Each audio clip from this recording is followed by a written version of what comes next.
Kasi yun nawala nun, that it was focused essentially on building resiliency within each family.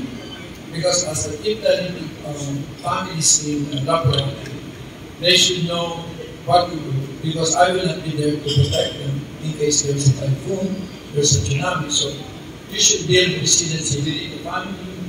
And then number two, I think we should have an executive policy mandating that all LGU livelihood programs should include this PRR and recovery protocols.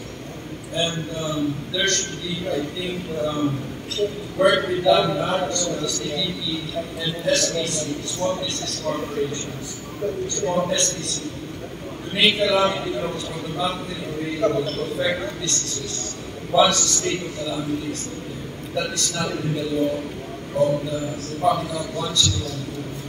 And lastly, establish clear distribution protocols for emergency food and cash assistance. And lastly, the HADR or yung ating pong warehouse should not be located inside the bank. We should put it somewhere where it is not affected. So sometimes, yung ating pong mga affected din po kasi yung mga warehouses natin dito.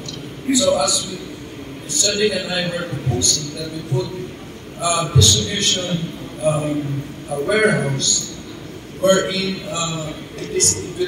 that it can supply into Albay when Albay is affected. So yun po yung basically yung learning ko na nakita ko na kung minsan maghahanap ka kung saan magagaling yung pagkain, samantalang affected din naman yung entire value chain, life chain essentially. So we need, I think, to build external networks that can support, provide immediate lifelines to us.